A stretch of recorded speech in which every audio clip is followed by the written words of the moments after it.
लंबोदर गज कर्ण का विघ्न विनाशक रूप, सिद्ध सभी कारज करें पावन रूप अनूप।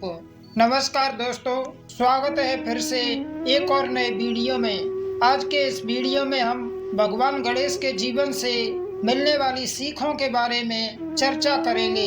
तो फिर बिना देरी किए शुरू करते हैं। पहली बात, अपने से बड़ों की आज्ञा का पालन करना।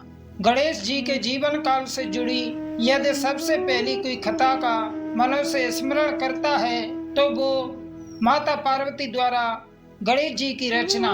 यह तब की बात है जब माता पार्वती को स्नान के लिए जाना था, लेकिन उनके द्वार पर पहरा देने के लिए कोई नहीं था। तभी माँ पार्वती ने अपने तन की मैल से एक बच्चे की रचना की, वो थे गणेश जी। माँ पार्वती ने गणेश जी को द्वारपाल बनाकर किसी को भी अंदर न आने का आदेश दिया। कुछ ही क्षणों में वहाँ भगवान शिव उपस्थित हुए, जिन्हें गणेश जी ने अंदर जाने की अनुमति नहीं दी। अनेक यत्नों के बाद भी जब गणेश जी ने भगवान शिव को अंदर ना जाने दिया तो इस बात से अनजान के गणेश उन्हीं का पुत्र है। शिव क्रोधित हो गए और उन्होंने शस्त्र से गणेश जी का सिर धड़ से अलग कर दिया। अपने पुत्र गणेश को इस तरह धरती पर कटे हुए धड़ के साथ जब माता ने देखा तो वे बेहद क्रोधित हो गई और शिव से कहा कि वे गणेश को पहले जैसा जीवित कर दें। तभी शिव जी ने हाथी का सिर गणेश जी के शरीर से जोड़ दिया। दोस्तों, इस कथा से हमें यह सीख मिलती है कि चाहे कुछ भी हो जाए, हमें अपना काम बिना किसी स्वार्थ व ध्यान को ना भटकाते हुए करना चाहिए। चाहे कोई भी अवस्था हो, हमें अपने से बड़ों द्वारा मिले आदेशों का पूर्ण रूप से पालन करना चाहिए। दूसरी बात है, आपके पास जो है उसे ही उपयोगी बनाएं। यह तब की बात है जब माँ पार्वती और भगवान शंकर ने अपने दोनों पुत्रों कार्तिक व गणेश की परीक्षा लेने का निर्णय लिया। दोनों ने अपने पुत्रों को दुनिया का 3 बार चक्कर लगाने को कहा और विजेता को इनाम के रूप में सबसे स्वादिष्ट फल देने का वादा किया। यह सुनकर कार्तिक अपने मोर पर बैठकर दुनिया का भ्रमण करने निकल गए, लेकिन दूसरी ओर भगवान गणेश ने अपने माता पिता के ही चारों ओर चक्कर लगाना शुरू कर दिया। जब उनसे इस बात का कारण पूछा गया तो वे बोले कि उनका संसार स्वयं उनके माता पिता हैं, तो वे समस्त संसार का भ्रमण क्यों करें। दोस्तों, इस कथा से हमें यह सीख मिलती है कि हमारे पास जो भी उपस्थित चीजें हैं, हमें उनमें सबसे मूल्यवान को चुनकर उसे उपयोगी बनाना चाहिए, ना कि बिना कुछ सोचे समझे जो चीज हमारे पास ना हो उसके लिए विलाप करना चाहिए। इसके अलावा यह कथा हमें अपने माता पिता को सबसे उच्च मानने की सीख भी देती है।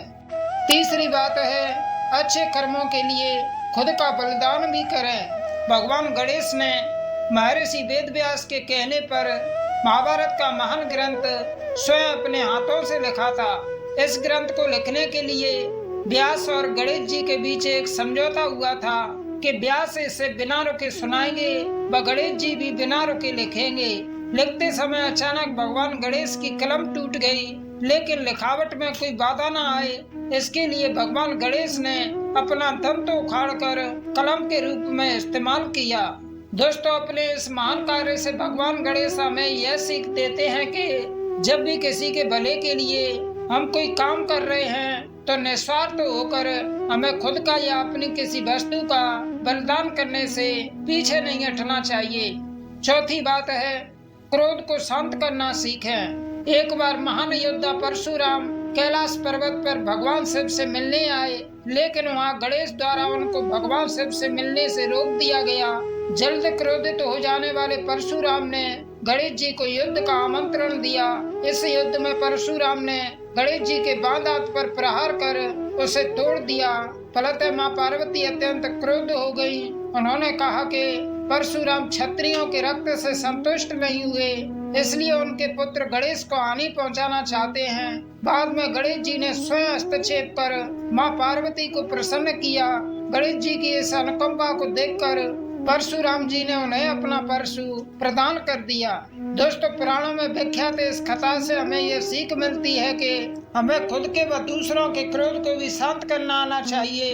यदि मनुष्य जीवन के संकटों को हंसी खुशी संभालना सीख जाए तो उसका सफल होना निश्चित है। तो दोस्तों, ये थी वे बातें जो हमें भगवान गणेश जी के जीवन काल से सीखने को मिलती हैं। आशा करता हूँ ये वीडियो आपको अच्छा लगा होगा। वीडियो को पूरा देखने के लिए आपका बहुत बहुत धन्यवाद।